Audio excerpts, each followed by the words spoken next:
Karibu katika sehemu yetu hii ya mahojiano ya Tamrini. Mimi naitwa Suleiman Yeri, mwenzangu wa ishara ni Byron Abuli, na leo hii tutakuwa tukiangazia sekta ya mafuta imekuwaje, hali imekuwa vipi, hususan janga la corona halikumsaza mtu. Kila sekta imeathirika pakubwa sana kutokana na corona.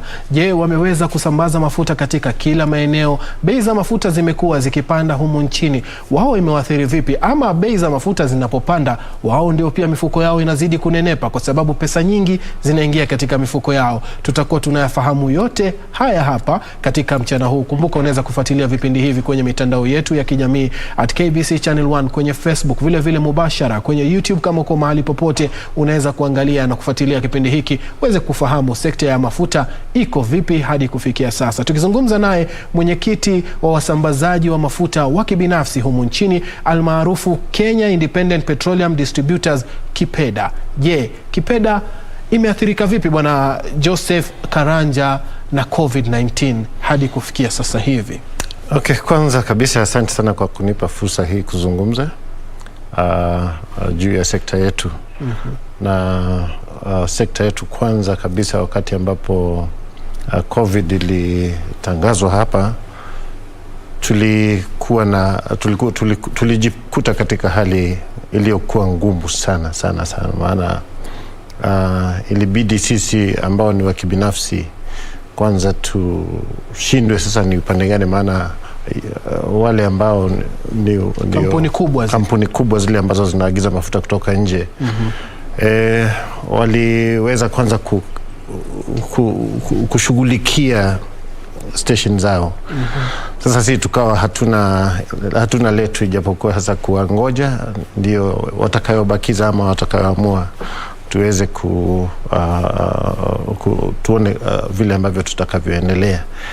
Na tangu hapo mambo yamekuwa moja baada ya lingine, one thing after the other. Na kwa sasa watu niseme ya kwamba wamepata kujikimu tena. Na COVID haijatuacha hivyo, iliwacha imegonga wengine kabisa. Na wengine ambao waliweza pengine kujikakamua kwa upesi wameweza kusimama. Nashukuru, maana kuna teknolojia ambayo sasa watu wameingia katika hali ya kutumia mtandao na kwa kupata yale mafuta, kufanya hiyo biashara bila sasa kushinda ukienda mahali ambapo pengine unaenda kibinafsi. Sasa unaingia tu kwenye mashini na unaagiza mafuta yako ile ambayo unataka, unatafuta market, unatafuta bei. Tuseme watu wameingia digital sasa. Kwa hivyo COVID imekuja na hiyo, na imeweza kuamsha watu sasa, na nashukuru tunaendelea vizuri. Kumekuwa na changamoto kubwa sana kutoka malalamishi kutoka upande wenu hasa kwa hizi kampuni kubwa. Lakini kwanza nimjulishe Mkenya, kampuni hizi zenu ni kampuni gani ambazo ni kando na zile kampuni za kimataifa? Hizi kampuni tunazoziita ni za watu binafsi wa Kenya, ni gani haswa? Asante sana, maana watu wengi huuliza na hushindwa. Lakini wakati ambapo Kenya iliwekwa, sekta ya mafuta ilifanywa iwe huru 1995 kule, ikawa liberalized. Sasa kila mtu angeweza yule ambaye alitaka kufanya kazi ya mafuta aliweza kupata license approvals. Ulipoonesha nia ya kwamba unataka kufanya biashara ya mafuta, ungeenda kwenu ama ununue shamba mahali fulani, alafu ende kwa authorities za council, unapewa approvals, unatangaza, alafu unakuja unachukua license kwa ministry EPRA. Sasa ungejijengea station wewe kibinafsi. Ukijenga station, shamba ni lako, ununue mashini zile ambazo zinahitajika, urudi uweke matangi yako, urudi upate wafanyikazi wako. Sasa uende sasa kwa wale wanaoagiza mafuta kutoka nje. Watakuuzia mafuta kwa jumla, wholesale. Sasa wewe utakuja umwage kwako. So kukawa na mmoja, wawili, 10, 100, sasa tuko karibu 1000 na kitu, wengi sana, kila mtu na station yake kibinafsi. Kwa hivyo chama chenu saizi kina labda kama wanachama wangapi? Tuko 1100 hapo hivyo. Lakini wanaendelea tu, na hao ni wale ambao wamekuwa registered, wale ambao wamepewa leseni. Kuna wengine wengi ambao hawajafikiwa vizuri na information, wanajaribu tu kivyao, lakini wako. Kwa hivyo tuko wengi, tumesambaa katika nchi nzima. So watu walipoanzisha biashara zao kibinafsi, tukawa na matatizo. Wewe ukienda, unapotembea peke yako namna hii, unakutana na vikwazo kidogo.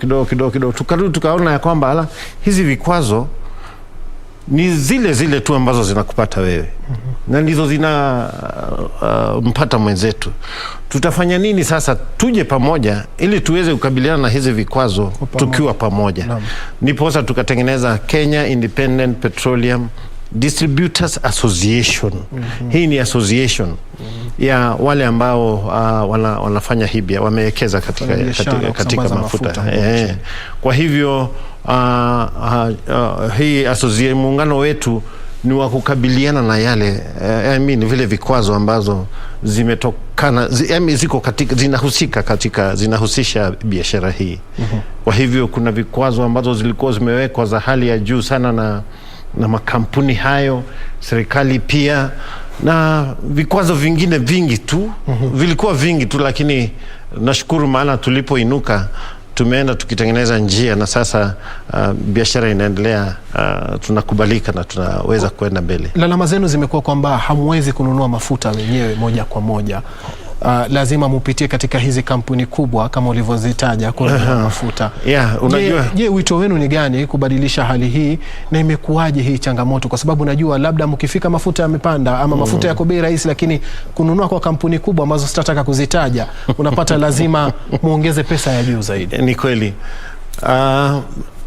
Niseme hiki chama kilizaliwa maana ya hizo challenges, hivi vikwazo, na yetu ikawa ni kukabiliana na vikwazo. Lakini vikwazo vilipotulia, sasa tunatizamia tuangalie kwenda mbele sasa, positivity. Kuangalia sasa kuongeza hati yetu sasa. Tutakuwa tunaweza kujiletea mafuta yetu, tunaweza kuwa na system zetu, tunaweza kuwa na kama ni kadi ambazo zinauza mafuta, tunaweza kuwa na mambo kama hayo. Lakini nafikiri wakati watu wana shida huja pamoja sana, kushikana vizuri. Lakini wakati mambo yamerelax, mara nyingi hata ukiambia watu jamani tunaweza kwenda upande hii, saa zingine wanalegea, wanasema mimi niko sawa. Lakini shida ikitokea, basi wanaanza kutafutana. Kwa hivyo tuko hapo, lakini wale wachache ambao wanaelewa ya kwamba kuna opportunities huku mbele, wale ambao wameona ya kwamba kuna opportunities huku mbele ya kuendelea na kujikuza, basi tuko pamoja sasa. Tuna mtandao wetu ambao website ambao tuna interact kule ndani tukitafuta mbinu, na nashukuru serikali tayari imeshatupatia license ya kuimport mafuta, na tunazidi kujipanga. Ina requirements, sijui unahitaji kwa Kiswahili, matakwa mengi sana kutoka kwa serikali ili uweze kufikia haja ya kuingiza. Kuna mambo tu mazito ambayo tutahitaji tuje kabisa watu wengi, alafu tuweze kukabiliana na hayo pia. Lakini tunashukuru maana serikali pia iko na moyo wa kutusaidia. Tatizo liko wapi? Tunaona kwamba bei ya mtungi mmoja ama pipa moja la mafuta ni $60. Lakini mafuta yanapofika nchini, ambapo pipa moja lina takriban lita 110. Lakini lita moja inapofika nchini Kenya unasikia ni shilingi 123. Tatizo liko wapi? Tunaona bei ziko juu, na ilhali kimataifa tunanunua mafuta shilingi 70. Tumezungumzia mara nyingi, na ni kama serikali haitusikizi kabisa. Lakini mwenye kuumia ni mwananchi wa kawaida, maana ni ushuru ndio uko juu zaidi. Ushuru wa mafuta ya Kenya uko juu ya umezidi bei yenyewe. Manake kama mafuta mafuta sasa hivi tukinunua kitu shilingi 48 utakuta ushuru ni kitu shilingi 60 na kitu. So unakuta ya kwamba ushuru umemaliza kabisa. Taifa linahitaji ushuru ndio leo. Sasa hii yote inamfikia mwananchi mtumizi wa mafuta yale. Na si wale tu wana deal na mafuta directly, maana kama kuna manufacturer, kama kuna mtu ambaye analima shamba na mafuta, kama kuna usafiri ambao unahusishwa pale, wote wanaongeza bei ya bidhaa, wanaongeza bei za huduma. Sasa unakuta ya kwamba hizi pesa zote zinamkalia mwananchi mwenyewe. So ni ushuru tu, si ati chochote. Hii mafuta inapitia, ikifika Mombasa, inapita inaenda Ethiopia, inaenda Rwanda, inaenda Uganda. Na kule ni mafuta ni bei rahisi, na already kuna cost ya kupeleka na gari. Nitasema kampuni hizi ndogo za humu nchini zimekuwa zikilaumiwa sana kwa kuchakachua mafuta. Kama unanielewa, yani infiltration, yani kuharibu mafuta yasiwe katika hadhi inayotakikana. Je, hii changamoto ya kuchakachua na nyinyi mnaikabili vipi kuhakikisha? Utaniruhusu kwanza nikupeleke katika makazi yake Naibu Rais William Ruto kule katika eneo la Karen. Tutarudi katika mjadala huu naye Bwana Joseph Karanja tuweze kusikia tayari Naibu Rais anaongea, tuweze kumsikiliza. Finding time, I want to welcome the membership of the fourth estate, our press teams. Karibuni sana katika makao haya ya Naibu wa Rais wa Jamhuri ya Kenya. And by way of beginning, we have concluded the parliamentary group meeting for the Hustler Nation movement that encompasses members of parliament from different political parties that have now converged as members of one parliamentary group meeting. We have discussed a myriad of issues. We have discussed about our political formation, the United Democratic Alliance. We have discussed on parliamentary business that is currently before the House and that we intend to sponsor and support going forward. We have discussed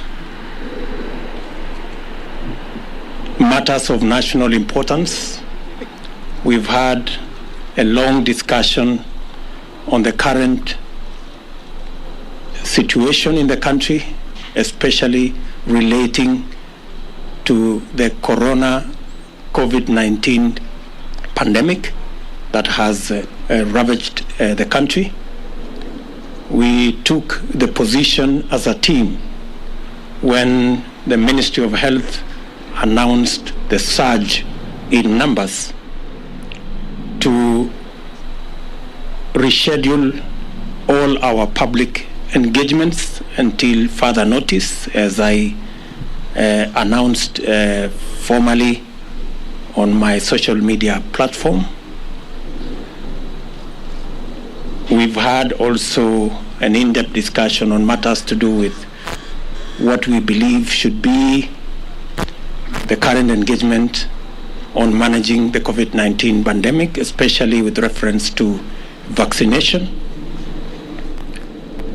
And we are going to make a statement about that. We also appreciate this political situation in the country, and we've also discussed on other matters of housekeeping and how we intend to engage the public in our responsibilities, different responsibilities as members of parliament, as senators, and as leaders in the Republic of Kenya. Ladies and gentlemen, we have a short statement that we are going to make. We appreciate that, as we said about 2 years ago, that it was the intention of this team to change the political conversation in our country. We are very proud and happy that finally the conversation in Kenya has changed. And today we are not discussing about constitutional change. We are discussing matters economy. That we are not engaged in an exercise of trying to create positions for leaders, that we are in the passionate engagement to see how we can create jobs for ordinary citizens. That today in Kenya, the conversation is not about leaders and what is in it for them in the next political dispensation. The discussion is what is in it for Mama Mboga, the boda guys, the ordinary people in Kenya. We are very proud that while in the past we were discussing about the Prime Minister and Deputy Prime Minister and other positions, today Mama Mboga has taken the center stage. And the boda guy is at the heart of the political conversation in Kenya.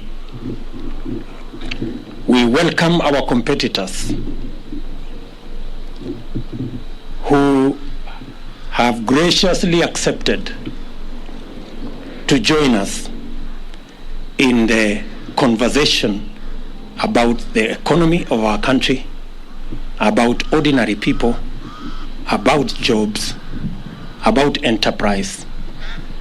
We want to tell them we are ready and we want to engage in that conversation that is going to bury forever the politics of ethnicity, the politics of division and hate, and is going to elevate our political competition to the realm of issues that would make a difference in the lives of the people of Kenya. We understand that our competitors have criticized matters to do with the economy and matters to do with our bottom-up model. We welcome all the criticism because it is an avenue for us to improve on our model. And while we are at it, they should equally explain to the country how their trickle-down economic model that has not worked for the last 50, 60 years is going to work this time round. It is a healthy conversation. We want to persuade them to remove insults and the reference to bottom-up or bottoms-up legal competition or anatomy of different parts of the body. We should get rid of those insults. Let us have a healthy competition, a conversation about the economy of our country, Kenya will be a lot better, and Kenya stands a chance to be greater when we all engage in issues, especially on the bottom-up economic model, to lift the millions of citizens of our nation that today either are jobless or are hustling, or farmers and pastoralists and herders who are on food relief. It is our very considered view that our focus on these 15 million Kenyans will not only help us broaden and expand and recruit new taxpayers. We will have the necessary, they will help us to raise the necessary resources to run government, and also the necessary resources for us to retire debt that is becoming a crisis in our country. I do not wish to say more than that. Let me now request, starting with Alice Wahome, to begin our statement. Alice. Yeah, thank you. Thank you, Your Excellency. Members of the press, this is a written statement signed by all the members that are present for this press conference. I'll start. Kenyans desire a new, inclusive, people-centered conversation on the future of our nation. That's our title. The governing Jubilee Party has collapsed. The opposition NASA coalition has disintegrated. The Hustler Nation has found a new home in the United Democratic Alliance. We welcome all Kenyans who desire a greater future to join us in the United Democratic Alliance. In 2017, Jubilee was elected by an overwhelming majority on the platform of the Big Four agenda that was anchored on the success of the party's first term. Subsequently, a merger of the governing party and the opposition coalition was occasioned by the handshake that was presented ostensibly as a framework for peace and economic growth.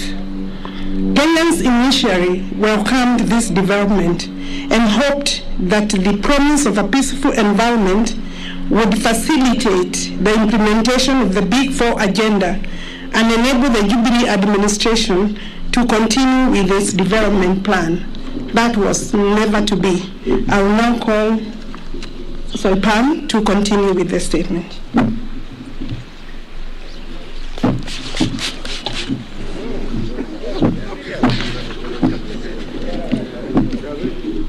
Sadly, this framework degenerated into an unnecessary, arbitrary, selfish, and unconstitutional attempt at changing the Constitution that occasioned unlawful and unbudgeted expenditure of billions of shillings of public resources that are to date unaccounted for and are a subject of the Auditor General's inquiry. Little wonder, a recent survey has shown that 72% of Kenyans believe that the country is headed in the wrong direction. For 4 good years, the country has been engaged in the BBI process, characterized by hubris, chest thumping, blackmail, intimidation, and bribery. In this process, party parliamentary committee leadership and members who were perceived to be disagreeable to this scheme became victims of a vicious purge and expulsion. Besides, the criminal justice system, Kenya Revenue Authority, and other state agencies were mobilized and weaponized to intimidate, blackmail, victimize, and persecute leaders, business people, and ordinary Kenyans perceived to be opposed to this unconstitutional order, BBI, and its anti-people recommendations. This provided a leeway for the attempted vandalism of the Constitution of our country. Fortunately, the judiciary made a very profound decision affirming the supremacy of the people, their constitution, and independent institutions. Honorable Cecily Mbarire.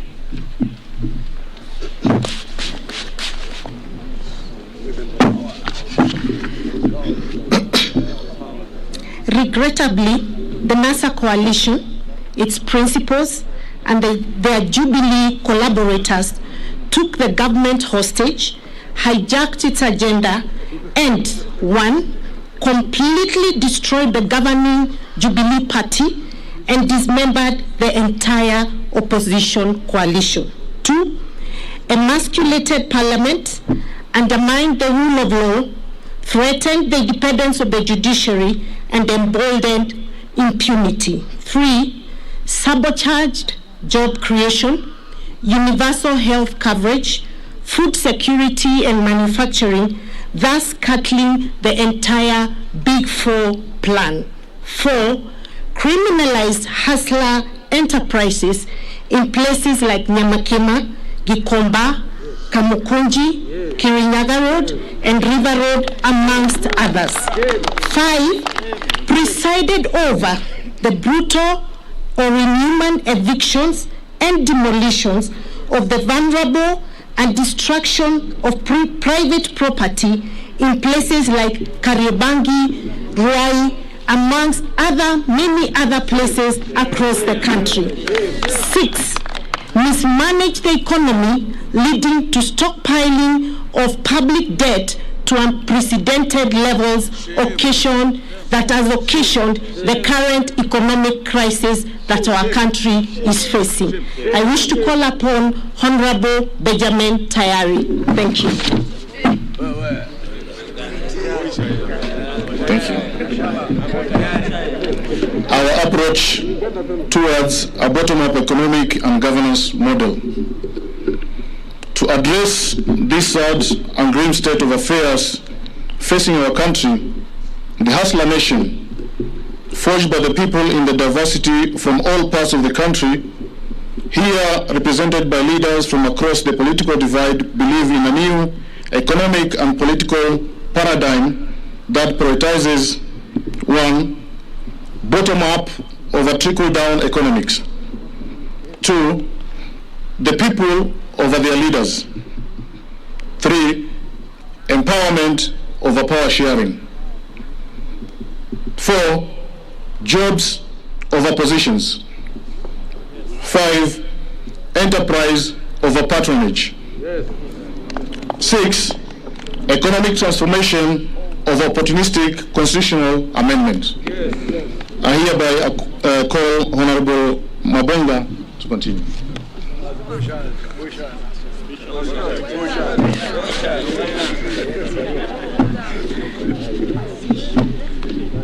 Focused on this new paradigm and through a bottom-up economic and governance model, it's possible to enable the over 15 million Kenyans at the bottom of the pyramid to be active and meaningful participants in the economy through deliberate, one, public to private labor-intensive investment framework to create jobs. Two, financing instruments and mechanisms to spur, promote, and empower hustler enterprises such as Mama Mboka, hawkers, bodabodas, artisans, artists, among others. And then three, facilitation and enhancement of productivity of farmers, pastoralists, fisher folk, and other actors within agriculture value chain.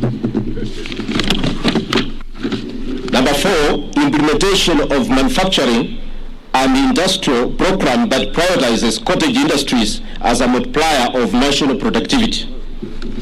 In the meantime, we will continue sponsoring and supporting people-centered legislation and policies that entrench the objectives of bottom-up economic and governance model, and we will also sensitize the public to remove what is in the heads of the majority. May I take this opportunity to invite the leader of majority, Hon. Adam Njue, the man of all seasons.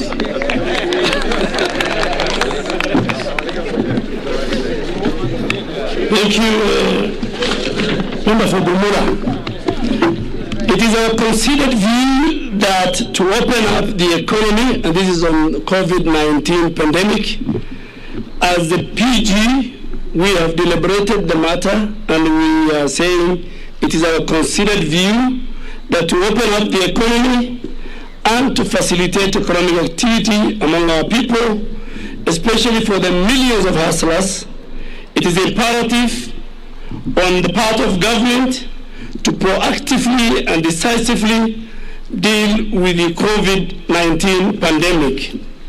Currently, our country in the world is focused on the speedy mass vaccination of its population. We expect the Ministry of Health to, without any further delay, to roll out the vaccination of Kenyans with immediate effect, as earlier communicated by government and more so by His Excellency the President. Through mass vaccination, we can save lives and progressively reopen our community, our economy, the way it has been done in many other countries. That is the end of our statement from the parliamentary group. We had 135 members of parliament from both houses. 15 have sent their apologies. We have 2 of our governors, the governor for Turkana, Governor Namok, and the governor for Nandi, His Excellency Governor Sang. And I think you have heard what the PG has discussed. Any other question you want to ask, if it is not part of our statement, that means it was not an agenda and we will not discuss it. But I think, like the Deputy President has said, mine is to send a message to our competitors, because the election is about 1 year to come. They believe in constitutional reforms and constitutional change. We believe the priority is the economy, and more so the bottom-up economic model. They believe in ganging up and forming tribal chieftain. We believe in a unified, unitary state, politics based on and space created for all Kenyans. They believe in sharing of positions, and that's why you see each one of them. They have no agenda, they have no manifesto, they have no economic model. Some are saying, my business is to deny William Ruto the presidency. That is the agenda of one of the leaders. Another one is so busy with trying to revive NASA and Oka Kenya. So we are saying our manifesto, our agenda is very clear, and we want them also to put in place why the bottom-up model is not good for Kenya, but the trickle-down model that we have lived with since independence is better than what we have. So that should be the discussion. That should be the narrative. So we want the people of Kenya to choose between us and them based on very informed social, economic, political models. That's it, I think. If you have 1 or 2 questions, then before we leave. Yes, from KTN. And it should be something on this statement. Thank you. and very good afternoon. Chris Tairo from KTN. Two questions. One, from your statement, you seem to be people who are not happy with the Jubilee Party that most of you members of Parliament have voted in. And to an extent of the juniors going ahead, even frustrating the second person in command in the country. Then one would ask, why not call it a day and you all resign, and I can see you have a formidable team, and go to the ground and help you for votes. Let me help you. The second question. The second question. I would like to know the issue to do with PEP, the People's Empowerment Party. There have been reports that there have been some wrangles between PEP and UDA, especially in the Mount Kenya region, and that's the reason why the Gatundu South Member of Parliament, Moses Kuri, is not around. Maybe you can confirm that. I think the first one, let me tell you, the members sitting behind me are members of United Democratic Alliance. We are in Jubilee normally, but the current and the future party of ours is UDA. So any other party we will not discuss. And I think too, we will not discuss about the person and the institution of the deputy president. That was not part of our discussion as a people. Any other question? My friend from MTV. Thank you so much. Thank you so much. Just before you ask, on PEP, the only member on PEP who is a hustler from the Hustler Nation is here and is part of our PG. And is here. Please. Thank you so much, Seth Olale, NTV. Just to ask if UDA is working with its affiliates, TSP, Chama cha Kazi, and also you've said, leader of majority, you've said that, you know, you're either with us or not with us, but are you open as UDA now that you're going into a general election and we have a tradition of, you know, transfer of members of parliament and even politicians to other coalitions? Are you open to work with other coalitions such as OCA and the rest? Thank you. Thank you very much, Mr. Olale. As has been communicated to you, that was not part of the discussion today. So, at an appropriate moment, when that becomes a subject of discussion in our PG, we will ably respond to what you have said. So please hold your horses. Any other question? Yes. My question is about bottom up. Can you be able to motivate to emphasize? We know the numbers of the youth in this country, they have no job. Can you be able to emphasize how are you going to improve that economically? Yeah, good question. Good question there. If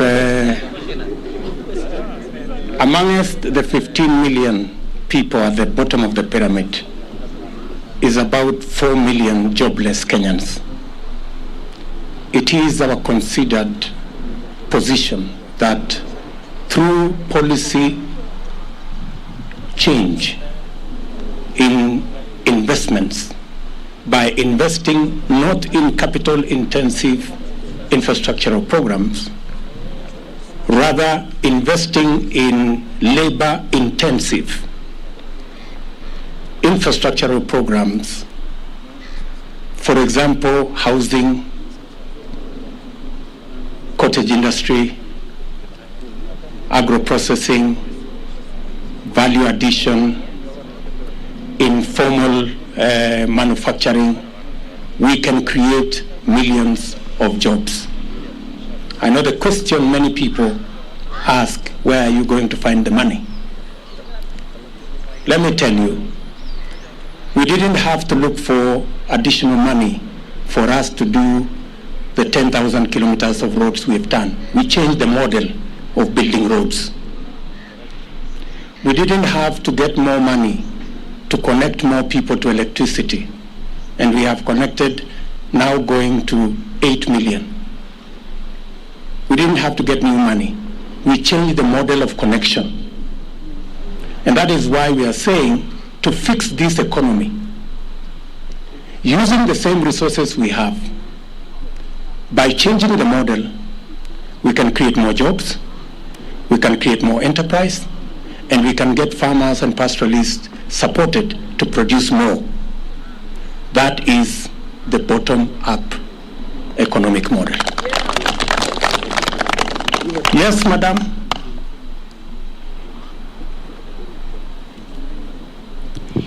Jina langu ni Elizabeth Mutuku kutoka TV 47. Kuna swala la safari yako ambayo ilikuwa ifanyike kule Uganda. Ningependa kusikia ni kipi kilitendeka, manake ukiangalia taifa la Uganda linasema halikuwa limearifiwa kuhusiana na hilo. Swala la pili, iwapo Jubilee, serikali ya Jubilee ilisambaratika, ni kwa nini mnaendelea kuwa ndani? Asante sana.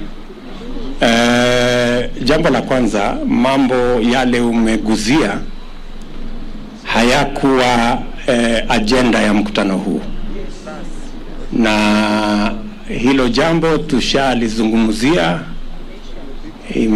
iko nyuma yetu. Sisi tunatizama tukienda mbele. Kwa swali lako la pili, sisi si waalikwa. We are not guests in any place. We join parties by choice, and you live by choice. So nobody should be bothered, and nobody should ask anybody why you are still here. This is a democratic country. So people make choices at the opportune moment when they think different choices are necessary. Thank you. One last more. Leto and yes, Sama Leto. Okay, I'm Kaemba from Ebro TV. Okay, Kaemba. Yeah, my concern is about some of the issues being raised through the bottom-up approach. These are some of the issues maybe that can actually be implemented through some of your members of parliament, if they can actually come up with the legislative laws. Why is it taking long for some of the hustlers, for some of the MPs to actually work out issues affecting the hustlers currently? Because you understand, last time you said that some of the issues even being proposed in the BBI, your MPs can actually work on them currently. I think if you read our statement, you will find the answer to your question. Bwana Kaemba. Yes. I'm Stephen Leto from Citizen TV. Kenyans were yesterday taken aback when you opposed the establishment of a 4 billion shilling security factory in the country. And one will ask, why would you oppose a security factory that intends to boost security in the country? Or another one would accuse you of trying to run away from either the failure or the achievements of the current regime of the Jubilee Party administration. Since you were not in the room where I made that statement, maybe I would recommend that. I think it's available on YouTube, my statement of yesterday, Leto. And if you listen to what I said, it is not what you are saying. I neither opposed nor am I trying to run away from anything. So if you just look at it, it will answer your question. Yes, my good friend. Jina langu ni the last one. Naitwa Chacha kutoka Switch TV, na swali langu ni kwa Mkenya kawaida ambaye katika uongozi ambao umekuwa ukihudumu, swala la deni limekuwa tatizo ama changamoto. Je, bottom up approach itasuluhisha vipi swala la deni humu nchini? Good question. You had a chance. Sorry. Thank you very much. Swala hilo la deni tumelizungumzia kwa kirefu, kwamba njia ya kutatua tatizo kubwa la madeni katika taifa letu la Kenya ni kuhakikisha ya kwamba tunapanua na kuwawezesha wananchi wengi, hasa wale hawana kazi, wale biashara yao ni ndogo, na wale hawazalishi kilimo ya kutosha. Tukiwawezesha wale hawana kazi wapate kazi, wataanza kulipa ushuru wakipata kazi. Tukiwasaidia wale wa kufanya biashara, kuwapa mikopo yenye riba ya chini, biashara zao zitapanuka na zitainuka, wataanza kulipa ushuru. Wakulima pia watazalisha chakula ya kutosha, wapate ile wanaitwa surplus, waweze kuuza, ndio tuweze kupata ushuru.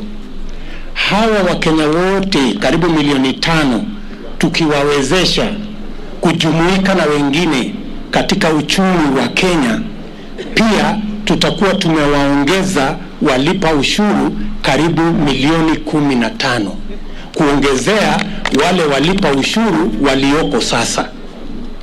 Kumaanisha tutapata ushuru zaidi, na tukipata ushuru zaidi ama kodi zaidi, tutakuwa na uwezo wa kusimamia mambo yetu ya maendeleo na vile vile kugharamia kulipa madeni yetu, na vile vile tutaanza kupunguza na kuondoa baadaye completely kukopa madeni, kwa sababu tutakuwa na pesa ambayo sisi wenyewe kwa kuzalisha uchumi wetu kupitia hii bottom up model ambayo itawawezesha wale ambao hawana kazi wapate kazi, wale hawana biashara wafanye biashara, na wakulima wazalishe zaidi. Hiyo growth ya economy ndio itatusaidia kuwa na resources ya taxes nyingi, na itatuwezesha kuendesha serikali yetu bila ya kwenda kutafuta mikopo kutoka China na sehemu zingine. So bottom up holds the key to not only us creating jobs, creating enterprise and enabling our farmers, it also provides the key to us sorting out the big crisis of debt by making sure we have more Kenyans brought into the tax-paying bracket, because we have enabled either them to get jobs or their enterprises to grow or their productivity to improve. Mimi naona hata wewe umekubali. Good afternoon, Your Excellency. Let me introduce our 2 new members elected by,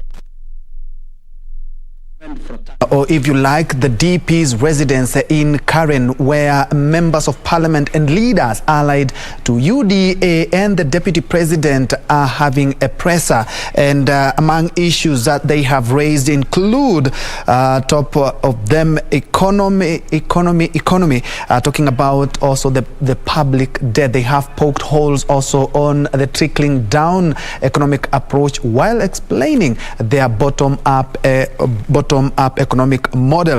Of course, they are also touched on the COVID management and the runaway corruption that is in the country. Also talking about also how they are going to ensure that Kenya is free from debt by empowering the mama mbogas, the borders, and those who do not have jobs, secure jobs, so that they may also contribute in the paying of debt by taxes. So if they increase the tax bracket, they know very well that Kenya will be rid of debts. Of course, they've also touched on a number of issues, including his choice, a good question, his choice on why he has not left the Jubilee Party after members of parliament and leaders allied to him also say that Jubilee is on its deathbed. But he has said that on an opportunistic or an opportune time, he will be making that a decision. Of course, we have our reporter on the ground who will also be helping us break down some of the issues that have been raised by by the MPs and also leaders allied to UDA and the Deputy President. That is from Karen, but we have a comprehensive news bulletin here. We're taking a short break.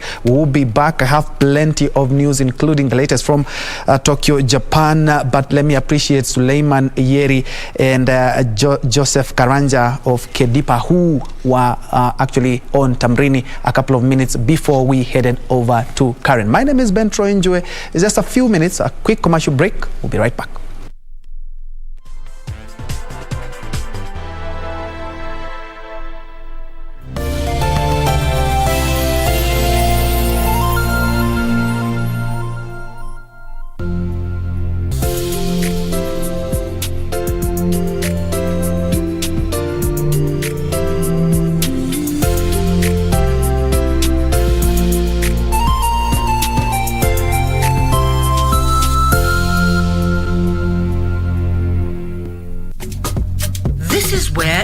Began.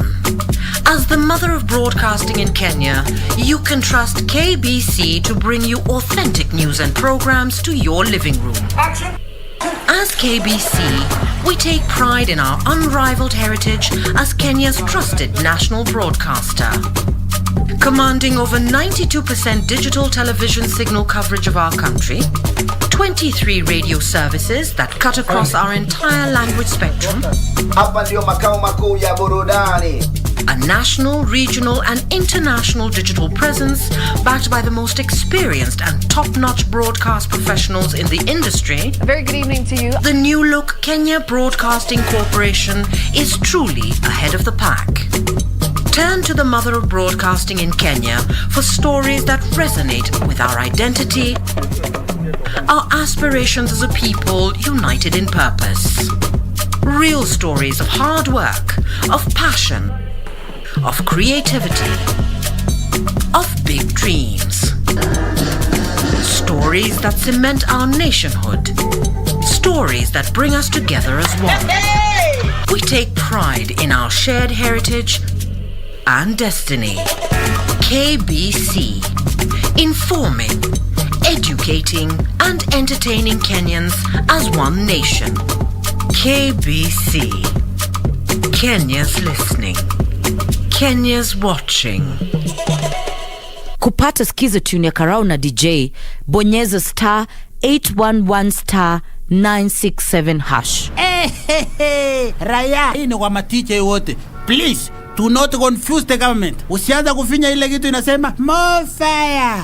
Ama ile ya the roof is on fire. Ama unaanza kusema we are killing this party. Ama the party is just a bomb. We are having a blast. No. Wewe cheza musiki and just be Fitland. Enjoy. Ama namna kani. Sawa. Over and out. Bonyeza star 811 star 967 hash. Star 811 star 967 hash.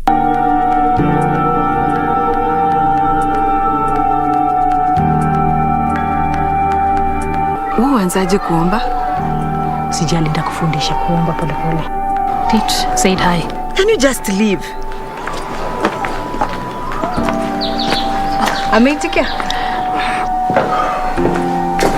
I was hoping that maybe we could have breakfast together, please. Are you sure? Am I sure that I want to have breakfast with my husband? Jana tu ndo umenitajia Magda. But you're still my husband and my son's father. Will never do anything to harm you. Christine wamesikizana na baba Felix tena? Ni mwanaume gani atasikizana na mwanamke amejaa kiburi hivyo? Lakini Christine ni mrembo pia. Urembo peke yake haitoshi. Is Fiona back? Is your husband at home? That's none of your business. And this family is none of yours.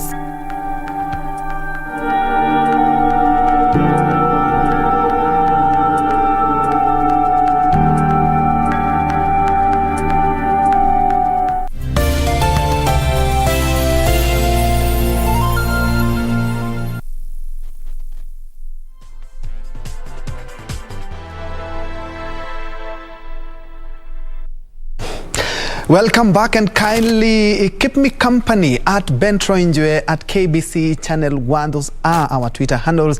And of course, remember, we are also live on our social media platform. And before I begin the bulletin, allow me to just quote one of the observation from our viewers, who is called Job Omarimba Nyakundi, talking about the leaders. Are they adhering to the COVID-19 protocols? No mask, no physical distance, and they expect Kenyans to follow suit. Of course, in regard to what was happening in Karen a couple of minutes ago, let's keep safe. The COVID cases are rising in the country. Away from that, a section of leaders from Laikipia County have welcomed the move by the government to launch security operations in the parts of the county to weed out bandits and illegal grazers. The leaders, however, urged the government to reconsider deploying Kenya Police Reservists (KPR), whom they claim are better placed with the terrain to tackle criminals in the area. Last week, Interior Cabinet Secretary Dr. Fred Matiang'i was in the area and promised swift action. Laikipia County has been in the headlines over incidents of insecurity that have left fatalities and loss of property. It is a call to the government. We are so young and we don't want to bury our vision and our energies in grave. Tungependa tuifanyishe kazi.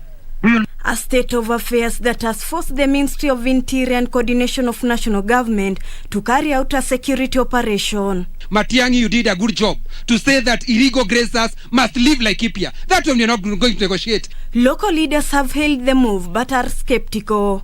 They argue that Kenya Police Reserve should have been engaged, as they would respond promptly since they live among the community. What is happening? Nini inafanyika? Mimi nasema, I'm not a politician. Mimi si mwanasiasa, but I'm very painful.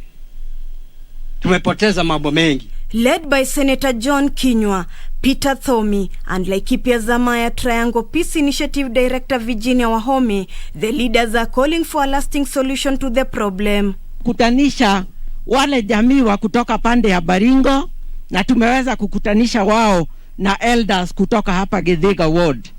Na walikuwa wamesikizana na wakaitikia wataishi kwa amani. CS Matiang'i was here. Na alikuwa hapa na kuna yale aliyoyasema.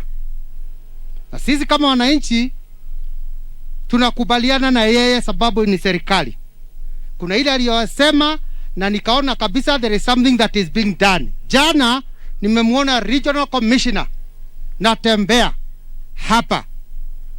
Siku zile 7 zilipewa wale watu zimeisha. They spoke at Mbogoini village during the funeral service of the late Martin Kingori, who was shot and killed by cattle raiders on Thursday last week. An operation to rid the area of illegal arms will commence in the area after the lapse of a 7-day notice given by the Cabinet Secretary. For Lunchtime News, I'm Ruth Wamboi. In other news, operations at Murang'a County government offices have been shut down for 14 days after 2 members of staff contracted the Delta variant of COVID-19. The County Multi-Sectoral COVID-19 Emergency Response Committee has opted to scale down operations at the offices after the county also recorded an upsurge of COVID-19 cases. COVID-19 cases in Murang'a County, the county government has decided to close down operations for 2 weeks. 2 county staff members have contracted the virus, and currently more than 35 patients suffering from coronavirus are admitted at the county referral hospital, with 14 of them receiving treatment at the intensive care unit. Murang'a Municipality Board member Dr. Bernard Muya said the number of those contracting the disease is increasing daily as a result of failure to observe the Ministry of Health guidelines aimed at containing the spread of the virus.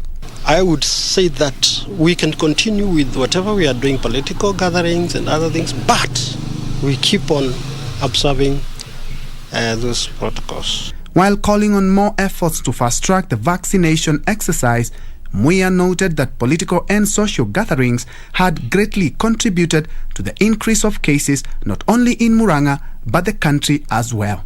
There are people who are vaccinated, 2 doses, but they are having the virus, spreading the virus to people who are not being vaccinated. And also when you are vaccinated, you also get the disease. But when you get the disease, the severity of the disease is lesser. Njue, Lunchtime News.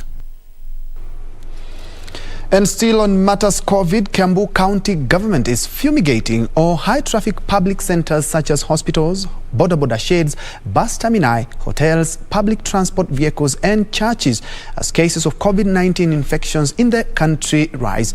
14 deaths have been recorded in Thika sub-county alone in the past 2 weeks.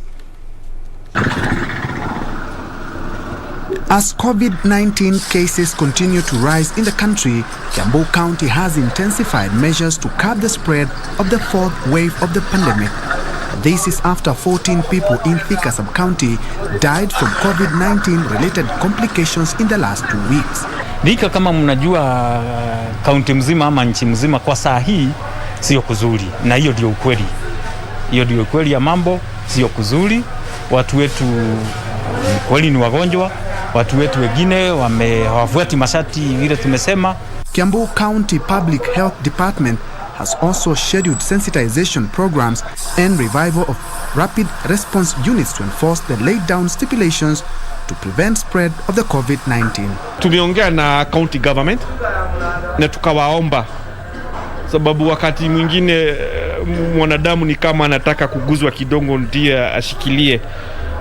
We talked with them and we agreed that we will help na kuona kwamba every one of us or any person who's within the market wears a mask. On Thursday, officers from the Public Health Department spent the better part of the day fumigating Moi Market after 2 traders from the vast marketplace, which serves over 6,000 customers daily, allegedly succumbed to the virus. Kuna msee mmoja anaitwa Wamepanga. Ni mtu wa kuuza hapa hii soko ya Mukireti. Alikuwa anauza mali zake pale chini na aliaga juu ya ugonjwa. Na kuna wengine wako hospitali wamelazwa. Kuna mama mwingine pia wa hapo hata yeye ako hospitali. Kuna kijana mwingine hapo garage ameaga. Besides other high traffic public centers, other markets scheduled for the closure to allow fumigations are Madaraka, Ngoliba, Makongeni, Karibaribi and Jamuhuri. Moving on, a somber mood engulfed Njue village, Busia County, after a 13-year-old girl, a pupil at Njue Primary School, committed suicide. The girl is reported to have taken her life after misplacing 300 shillings that she was meant to buy school books with. According to her uncle Daniel Wanyama, the deceased has been missing for the last 3 days after she was sent to buy books. Kwa pesa kwenda kununua vitabu. Alikuja kwangu kwa sababu nauza vitabu. Sikuwa na vitabu A4. Na mwenzake wakaenda kununua vitabu. Nikakutana nao wakienda wawili. Yeye na mwenzake wakiwa na baiskeli. The standard 5 pupil was in the company of her fellow pupils when she set off to purchase the books but never returned home. Her body was found hanging from a tree in a nearby forest 3 days later. Yeye alibaki nyuma, akaambia mwenzake arudishe baiskeli. Na kwenye alibaki ni karibu na kwao, kwa babamba, kwa sababu hapa ni ujombani kwake. Jana tukampata tayari kama amejihanga. Elsewhere, stakeholders in the health sector have raised concerns over the increasing cases of mental health among healthcare workers. The health practitioners say more attention is being given to other sectors as medics suffer in silence.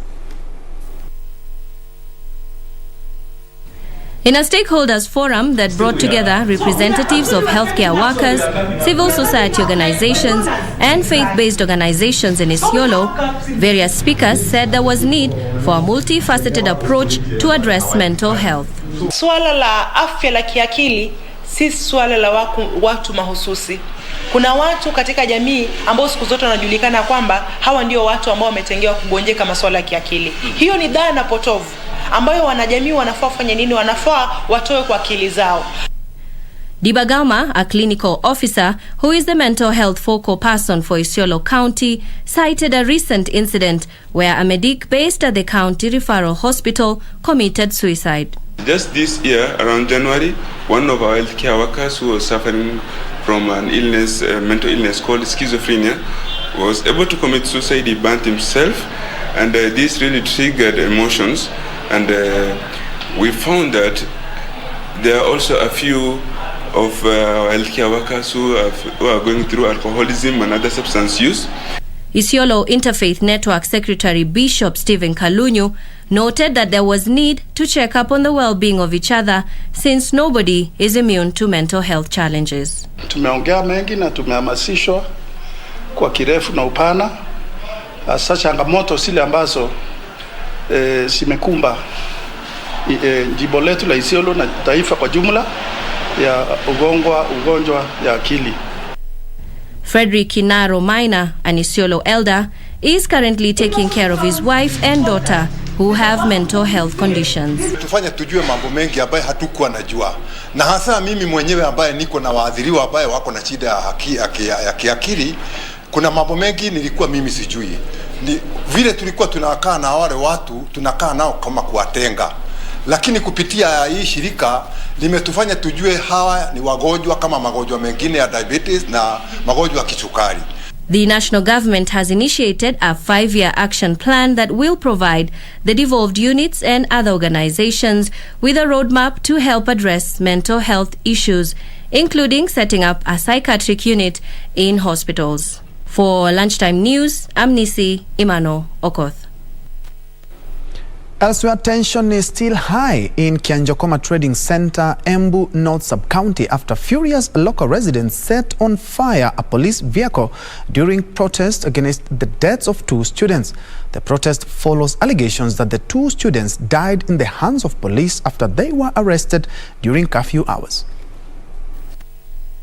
The residents barricaded the roads towards the Manyata police station before pelting station with stones, causing damage as they demanded an answer as to who killed Benson Njiru and Emmanuel Mutura.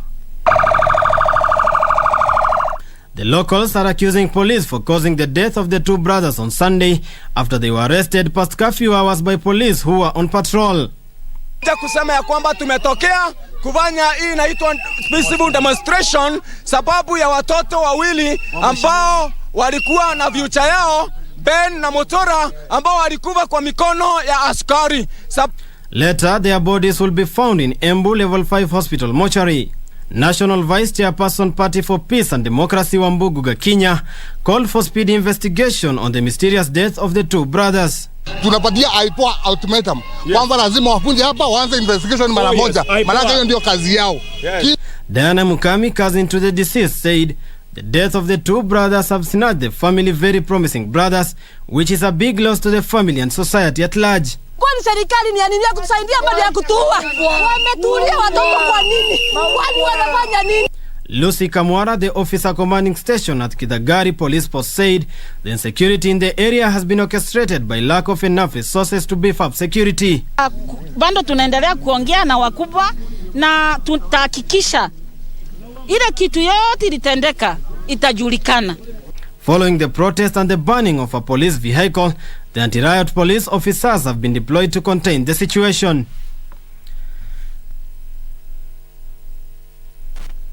Moving on, Trans Nzoia County Commissioner Sam Ojwang has put on notice some parents who he claims have been protecting perpetrators of incest in the area. The warning coming as a research by the Children Department in Trans Nzoia revealed that the rise in cases of teenage pregnancies was as a result of high poverty levels and erosion of morals in the society. The pain and stigma of teenage pregnancy has pushed many young girls to flee their homes in search of peace and comfort. Worse enough is that most of pregnancies are through incest, especially in remote villages in Trans Nzoia County. We meet 2 young teenage mothers, Emily and Jane, which are not their true names, at Kitale Ndogo slum in Kitale, who are victims of teenage pregnancies who have fled their home. Emily was impregnated by her uncle, who was taking care of her after the demise of her parents but later turned on her. On the other hand, Jane was impregnated by a fellow pupil who is also underage and cannot support her. The two have found rescue at a rescue center in Kitale, supported by Revival and Hope Children Programs, a Christian organization supported by well-wishers. Bishop Daniel Sadaka of Revival and Hope Center said they support the victims of incest and teenage mothers to give them hope in life. The latest research by the Children Department in Trans Nzoia reveals that the rise in cases of teenage pregnancies is as a result of high poverty levels and erosion of morals in society. Trans Nzoia County Commissioner Sam Ojwang has put parents on notice for protecting perpetrators of the vice. Hatuna mtu anasema anaweza kusaidia. Pia mimi mwenye alinipa boss sijui kwao. Juu kulikutana tu kwa shule wote na kwa amegomboa nyumba. So vile nilipata ball nikamwambia niko na akanitoroka kaenda. Venye nilipata ball nikaona maisha ni hard. Nikatoroka nikaenda kwa dada ya mamangu. So uko naishi lakini maisha ni hard, ni kuvumilia tu.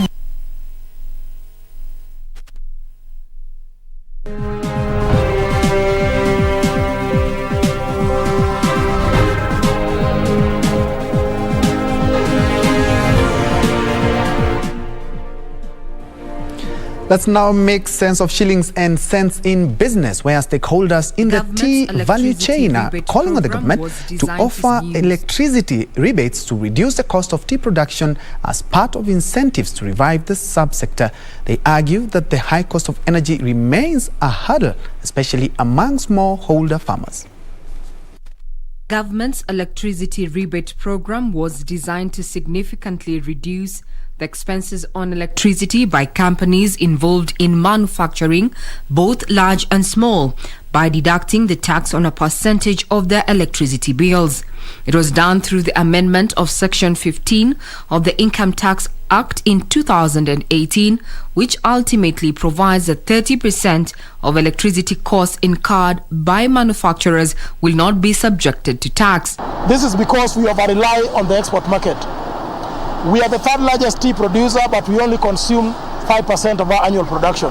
Those in the tea value chain say electricity incentives will go a long way in reducing the cost of production, since energy accounts for between 30 to 50% of the overall cost of tea processing. But consumption has stagnated to around 5.6 billion kilos.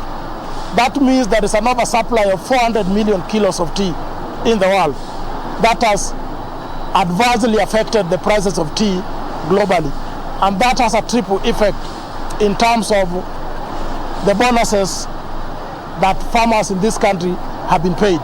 Going forward, they want inclusivity in the policy-making process so as to safeguard tea farmer interests. Regina Manyara reporting for the Lunchtime News. And across borders, the Nigerian government has picked international banks such as JP Morgan, Citigroup and Standard Chartered as international book runners on the forthcoming Eurobond issue. Nigeria's debt manager office says proceeds from the Eurobond sale will be used to fund various projects in the budget, with the resultant inflow of foreign exchange into the country. From across Africa. The animal parts are thought to have come from the Central African Republic and were to be trafficked to Southeast Asia. According to Nigerian authorities, at least 18 tons of pangolin scales in addition to nearly a ton of elephant tusks were recovered. The critically endangered pangolin is one of the most trafficked mammals on earth due to the demand for its scales in traditional Chinese medicine. Elsewhere, Sudan's transitional cabinet has unanimously approved a bill that would pave way for it to join the International Criminal Court ICC. This development moves Sudan closer to handing over the ICC suspects that were earlier wanted for war crimes and genocide in the Western Darfur region, including former President Omar al-Bashir.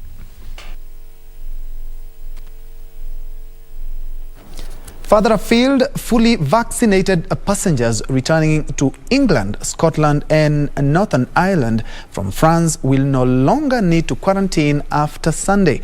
UK Transport Secretary says the United Kingdom is keen on opening up international travel safely, taking advantage of the gains made through successful vaccination program. Here are the details of these and other stories from across the globe. France is being moved from Amber Plus to Amber under widespread changes to UK's traffic light system for travel. It was added to the list last month amid concerns about COVID beta variant, which scientists believe may be more resistant to vaccines. Germany, Austria and Norway are among 7 nations being added to the green list as part of the changes. Despite prior speculation, Spain will remain on the amber list, enabling travelers who are fully vaccinated to continue to enjoy a quarantine-free return. Mexico is among 4 countries now considered to be among the highest risk destinations going on to the red list. Meanwhile, Siemens is the youngest industrial company to report a surge in demand after the pandemic, which prompted the German mechanical engineering and technology company to raise its profit forecast for the 3rd time this year. The trains-to-industrial software maker said it saw broad-based demand spur as customers around the world built up inventory and vaccination campaigns accelerated economic recovery. The company said its orders rose to 47%, sales rose by 24% to 16.09 billion euros, while orders rose by 47% to 20.49 billion euros. Finally, Hungarian farmers are struggling with a growing shortage of enough workers to harvest ripe fruits and vegetables, as young workers appear increasingly reluctant to pursue their career and tend to leave for Western Europe for better paid positions. Without enough manpower in cultivation, crop losses alone cost more than $190 million a year and are permanently changing the country's agriculture sector. To be specific, the area under cultivated crops such as raspberries and blackberries has been significantly reduced or has virtually disappeared. Facing the serious issue, workers believe that better pay can be a perfect solution in a bid to attract new employees. For Lunchtime News, I'm Brian Njue.